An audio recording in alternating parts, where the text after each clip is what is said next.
कोहरामपुर की वह रात केवल एक रात नहीं थी, बल्कि एक ऐसी अंतहीन काली गुफा थी जिसके भीतर पूरा गांव धीरे धीरे समाता जा रहा था।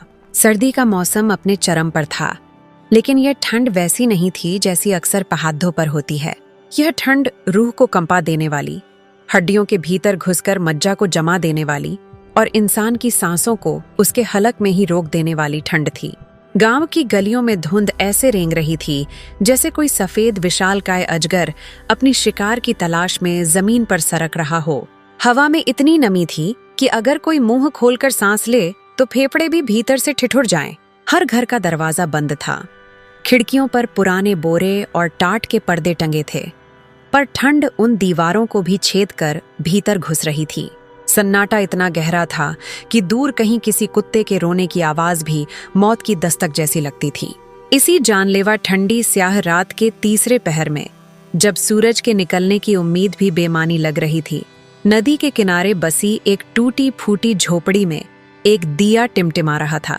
यह घर था राघव का। राघव कोहरामपुर का सबसे हुनरमंद लेकिन सबसे बदनसीब मूर्तिकार। उसकी झोपड़ी गांव के सबसे निचले हिस्से में थी, जहां नदी की सीलन और हवा का सीधा वार होता था। झोपड़ी के भीतर मिट्टी के ढेर और अधबनी मूर्तियों के बीच बैठा राघव अपनी कांपती हुई उंगलियों से गीली मिट्टी को आकार देने की कोशिश कर रहा था। उसके हाथ अब हाथ नहीं रहे थे, वे बर्फ के टुकड़े बन चुके थे। उंगलियों के पोर नीले पड़ गए थे और नाखूनों के पास की चमड़ी ठंड से फटकर खून छोड़ रही थी। पर राघव रुक नहीं सकता था। उसके सामने रखी माँ दुर्गा की मूर्ति अभी अधूरी थी, उसकी आंखें बननी बाकी थीं और सबसे बड़ी बात, उसे पकाना बाकी था। मिट्टी का काम सर्दी में सबसे कठिन होता है। गीली मिट्टी शरीर की रही सही गर्मी भी चूस लेती है। राघव ने एक बार अपनी हथेलियों को रगड़ा और फूंक मारकर उन्हें गर्म करने की कोशिश की, लेकिन सांसों की भाप भी हवा में आते ही धुंध बन गई। उसने पीछे मुड़कर देखा। खाट पर उसकी पत्नी सुमित्रा और 7 साल का बेटा चिंटू एक पुरानी रजाई में लिपटे हुए थे। वह रजाई इतनी पुरानी थी कि उसमें रुई कम और पैबंद ज्यादा थे। चिंटू नींद में भी ठंड से सिसक रहा था। सुमित्रा की खांसी बीच बीच में उस सन्नाटे को तोड़ देती थी। राघव की आंखों में आंसू आए, पर वे बाहर निकलते ही गालों पर ठंडे हो गए। उसके मन में बस एक ही सवाल गूंज रहा था, आज रात भट्ठी कैसे जलेगी? मूर्तियों को पकाने के लिए कोयला चाहिए था या सूखी लकड़ियां, लेकिन पिछले 3 दिनों से लगातार गिर रही ओस और कोहरे ने जंगल की हर लकड़ी को गीला कर दिया था। घर में जो थोड़ा बहुत ईंधन था वह खाना पकाने में खत्म हो चुका था, और अब अगर मूर्तियां नहीं पकीं तो वे कच्ची रह जाएंगी। कच्ची मिट्टी की कीमत माटी के बराबर होती है और पकी हुई मिट्टी की कीमत सोने के बराबर। और राघव को सोने की सख्त जरूरत थी, क्योंकि सिर पर गांव के क्रूर जमींदार गजेंद्र सिंह का कर्ज मंडरा रहा था। राघव उठा, उसके घुटनों से कड़कड़ाने की आवाज आई। उसने अपने फटे हुए कुर्ते के ऊपर एक पुरानी ऊनी शॉल लपेटी, जिसमें अब गर्माहट नाम मात्र की बची थी। उसने तय किया कि वह बाहर जाएगा। शायद श्मशान के पास वाले पुराने पीपल के पेड़ के नीचे कुछ सूखी लकड़ियां मिल जाएं, या शायद कोई गिरा हुआ पेड़ मिल जाए। उम्मीद बहुत कम थी, पर कोशिश न करना तो हार मान लेने जैसा था। जब राघव ने दरवाजा खोला तो हवा के एक झोंके ने उसे पीछे धकेल दिया। बाहर का मंजर डरावना था। कोहरा इतना घना था कि हाथ को हाथ नहीं सूझ रहा था। वह अंधेरे में टटोलता हुआ आगे बढ़ा। उसके नंगे पैर जमीन पर ऐसे पड़ रहे थे जैसे अंगारों पर नहीं, बल्कि कांच के टुकड़ों पर चल रहे हों। ठंड ने जमीन को इतना सख्त बना दिया था। वह चलते चलते गांव के मुख्य चौराहे तक पहुंचा। वहां कुछ नहीं था, बस सन्नाटा। लेकिन तभी उसकी नजर चाय की दुकान पर पड़ी, जहां एक लालटेन जल रही थी और कुछ लोग अलाव के चारों ओर सिमटे बैठे थे। राघव वहां पहुंचा। वहां गांव के कुछ बुजुर्ग और चौकीदार बैठे थे। चाय की केतली से उठती भाप ही वहां एकमात्र जीवित चीज लग रही थी। अरे राघव, तू इस वक्त यहाँ? क्या यमराज से मिलने का इरादा है? एक बुजुर्ग ने अपनी चादर कसते हुए पूछा। राघव ने कांपते हुए कहा, काका, यमराज तो तब आएगा जब पेट की आग बुझ जाएगी। मुझे थोड़ी लकड़ी चाहिए, भट्ठी जलानी है। मूर्तियां तैयार नहीं हुई तो गजेंद्र सिंह मेरी झोपड़ी उखाड़ फेंकेगा। वहां बैठे लोगों ने एक दूसरे को देखा। एक व्यक्ति ने व्यंग्य से कहा, लकड़ी? अरे राघव, यहाँ हमारी हड्डियों में पानी भर गया है, तुझे सूखी लकड़ी कहाँ मिलेगी? देख नहीं रहा, जंगल पूरा ओस और कोहरे से भीगा पड़ा है। रेडियो नहीं सुना क्या तूने? मौसम विभाग चिल्ला चिल्ला कर कह रहा है अगले 72 घंटे भारी बारिश और ओले गिरेंगे। तापमान 0 से भी नीचे जाएगा। यह सिर्फ सर्दी नहीं है राघव, यह प्रलय है, प्रलय। कैसी खबर? राघव के पैरों तले से जमीन खिसक गई। अगर बारिश हुई तो हवा में नमी और बढ़ जाएगी। कच्ची मूर्तियां बिना पके ही गलकर कीचड़ बन जाएंगी। उसकी महीनों की मेहनत, उसका सपना, उसके परिवार की छत, सब पानी में बह जाएगा। राघव वहां से खाली हाथ लौटा। उसके कदम भारी हो गए थे। उसे लगा जैसे ठंड उसके शरीर को नहीं, उसकी उम्मीदों को जमा रही है। जब वह घर पहुंचा तो देखा कि सुमित्रा जाग चुकी थी और चूल्हे की राख कुरेद रही थी। शायद कोई चिंगारी बची हो। कुछ मिला? सुमित्रा ने आशा भरी नजरों से पूछा। राघव ने नकारात्मक सिर हिलाया। नहीं सुमित्रा, और खबर बुरी है। बारिश होने वाली है। अगर आज रात भट्ठी नहीं सुलगी तो सब खत्म। अभी वे बात ही कर रहे थे कि बाहर जीप के रुकने की आवाज आई। वह आवाज किसी राक्षस की दहाड़ जैसी थी। भारी बूटों की आवाज के साथ दरवाजा धड़ाम से खुला। दरवाजे पर गजेंद्र सिंह खड़ा था। 6 फुट लंबा, भारी शरीर और चेहरे पर एक क्रूर मुस्कान। उसने एक महंगा विदेशी ओवरकोट पहन रखा था। हाथों में चमड़े के दस्ताने थे और मुंह में एक महंगी सिगार दबी थी। गजेंद्र सिंह ने अंदर कदम रखा और नाक सिकोड़ी। छी, कैसी बदबू है यहाँ। गरीबी की गंध सच में बहुत बदसूरत होती है। उसने अपनी सिगार का धुआं राघव के मुंह पर छोड़ा। राघव ने हाथ जोड़ लिए। मालिक, आप इतनी सुबह? सुबह नहीं, चेतावनी देने आया हूँ राघव। गजेंद्र सिंह ने अपनी भारी आवाज में कहा।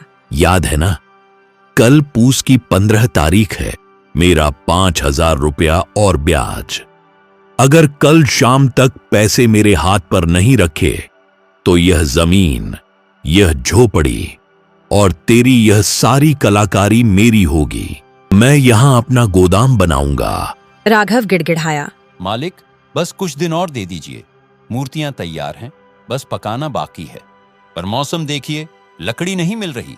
जैसे ही मूर्तियां बिकेंगी मैं आपकी पाई पाई चुका दूंगा। गजेंद्र सिंह जोर से हंसा। उसकी हंसी झोपड़ी की कच्ची दीवारों से टकराकर गूंज उठी। बहाने, बहाने, बहाने। राघव, गरीब के पास पैसों के अलावा बहानों का खजाना होता है। मुझे इससे कोई मतलब नहीं कि तू लकड़ी लाता है या खुद को जलाता है। मुझे मेरा पैसा चाहिए। और सुन, अगर पैसे नहीं मिले तो तेरी पत्नी और बच्चे इस ठंड में बाहर सड़क पर सोएंगे। वैसे भी गरीबों को ठंड कहाँ लगती है। उनकी चमड़ी तो जानवरों जैसी मोटी होती है। इतना कहकर गजेंद्र सिंह ने अपने बूट की ठोकर से वहां रखी एक छोटी सी कच्ची मूर्ति को तोड़ दिया। मिट्टी बिखर गई। राघव की चीख उसके गले में ही घुट गई। सुमित्रा ने चिंटू को अपनी छाती से लगा लिया। कल शाम तक राघव, वरना। गजेंद्र सिंह ने धमकी अधूरी छोड़ दी और पलट गया। उसके जाने के बाद झोपड़ी में केवल उसकी महंगी इत्र की गंध और राघव की लाचारी रह गई। सुमित्रा रोने लगी। अब हम क्या करेंगे? 5000 रुपये कहाँ से आएंगे? राघव ने एक गहरी सांस ली। उसकी आंखों में एक अजीब सी चमक आ गई थी। मरता क्या न करता वाली चमक।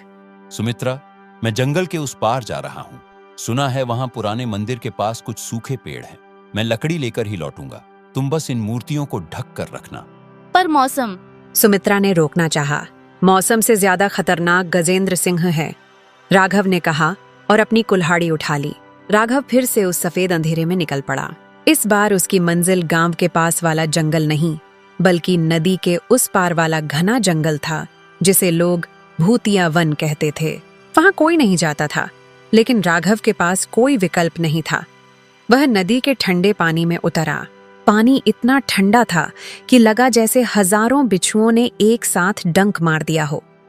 वह कांपता हुआ गिरता पड़ता किसी तरह दूसरे किनारे पर पहुंचा। जंगल में सन्नाटा और भी गहरा था। पेड़ों की डालियां कोहरे में ऐसे लटक रही थीं जैसे कंकाल।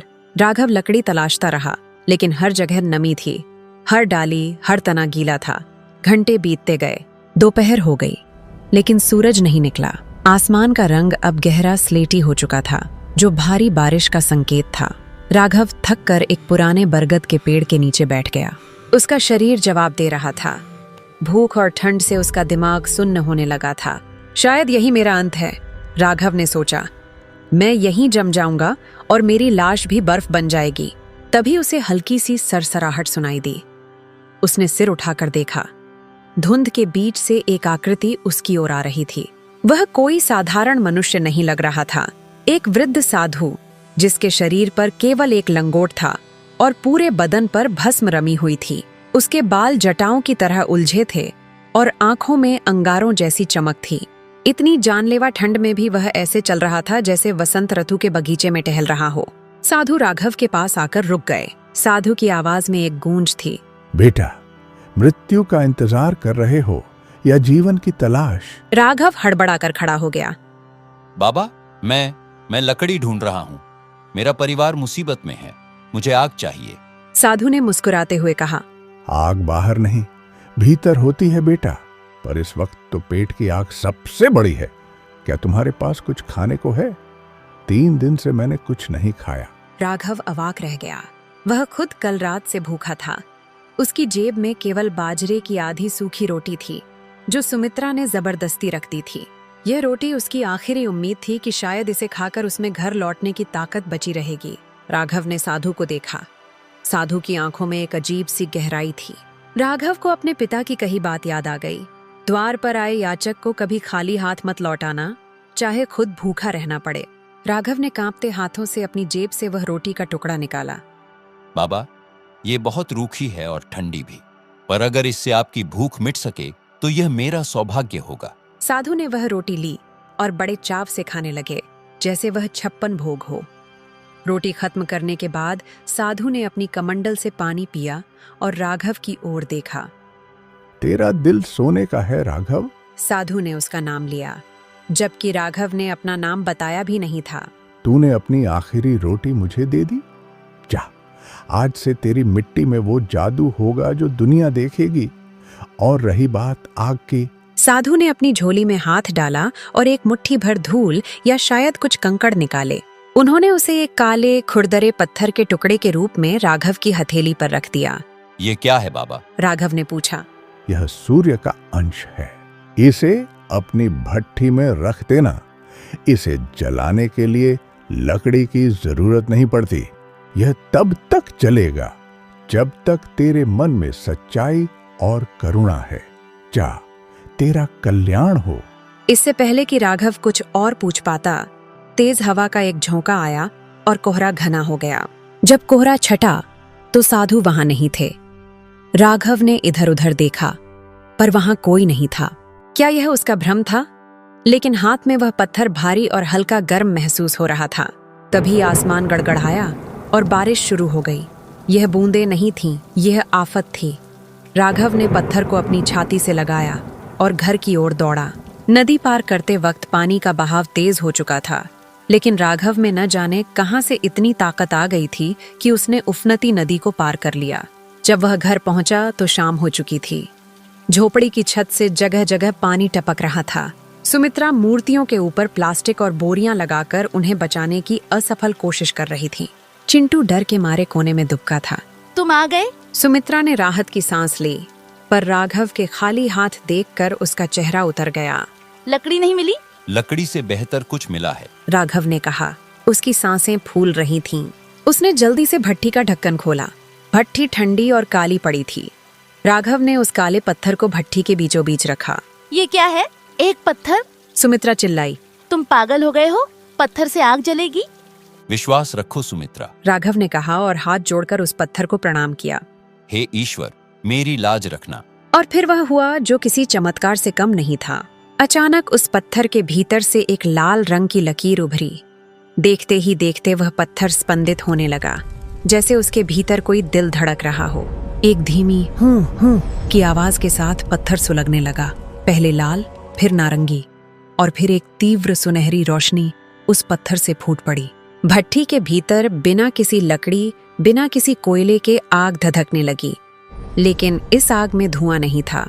इसमें केवल शुद्ध गर्मी और प्रकाश था। राघव ने जल्दी जल्दी कच्ची मूर्तियों को भट्ठी के पास सेट किया और भट्ठी का दरवाजा बंद कर दिया। लेकिन पत्थर का असर केवल भट्ठी तक सीमित नहीं रहा। भट्ठी की दीवारों से छनकर वह गर्मी पूरी झोपड़ी में फैलने लगी। वह झोपड़ी, जो कुछ पल पहले किसी बर्फ की गुफा जैसी थी, अब धीरे धीरे गर्म होने लगी। फर्श की नमी सूख गई। टपकती छत से पानी गिरना बंद हो गया, जैसे गर्मी ने बादलों को भी ऊपर धकेल दिया हो। एक अद्भुत सुनहरी आभा पूरी झोपड़ी में भर गई। सुमित्रा ने अपनी शॉल हटा दी। चिंटू, जो रजाई में कांप रहा था, अब बाहर निकलकर खेलने लगा। बाबा, गर्मी लग रही है, चिंटू ने खुशी से कहा। यह राघव की जिंदगी का सबसे खास वाव सीन था। बाहर प्रलयकारी तूफान चल रहा था, ओले गिर रहे थे, पूरा गांव अंधेरे और ठंड में डूबा था, लेकिन राघव की छोटी सी झोपड़ी एक दिव्य प्रकाश से चमक रही थी। खिड़कियों की दरारों से बाहर निकलती सुनहरी रोशनी कोहरे में ऐसे लग रही थी जैसे धरती पर कोई छोटा सूरज उतर आया हो। राघव और सुमित्रा पूरी रात भट्ठी के पास बैठे रहे। वे सोए नहीं, वे बस उस चमत्कार को देखते रहे। गर्मी इतनी सुकून देने वाली थी कि उनकी सारी थकान मिट गई। राघव ने महसूस किया कि उसकी उंगलियों का दर्द गायब हो गया है। अगली सुबह जब हुई तो बारिश रुक चुकी थी, लेकिन तबाही का मंजर चारों तरफ था। गांव में कई पेड़ गिर चुके थे, कई कच्चे घरों की छतें उड़ गई थीं। चारों तरफ कीचड़ और पानी था, लेकिन राघव की झोपड़ी न केवल सुरक्षित थी, बल्कि उसकी दीवारें सूखी थीं। सूरज की पहली किरण के साथ ही गजेंद्र सिंह अपनी जीप लेकर वहां आ धमका। उसके साथ 4 नहीं बल्कि 10 लठैत थे। गांव के और भी लोग वहां जमा हो गए थे, ये देखने के लिए कि आज राघव का क्या हश्र होगा। गजेंद्र सिंह गाड़ी से उतरा। उसने आज एक नया और भी महंगा कोट पहन रखा था। ओ राघव, बाहर निकल, वक्त खत्म, पैसा ला या घर खाली कर। गजेंद्र सिंह ने दहाड़ लगाई। राघव दरवाजा खोलकर बाहर आया। उसके चेहरे पर आज कोई डर नहीं था। उसकी आंखों में वही तेज था जो उस साधु की आंखों में था। आइए मालिक, राघव ने शांत स्वर में कहा। पैसा है। गजेंद्र सिंह ने हाथ फैलाया। पैसा नहीं, पर आपकी कीमत से ज्यादा कीमती चीज है, राघव ने कहा और भट्ठी का दरवाजा खोल दिया। जैसे ही भट्ठी खुली, वहां मौजूद हर शख्स की आंखें फटी की फटी रह गईं।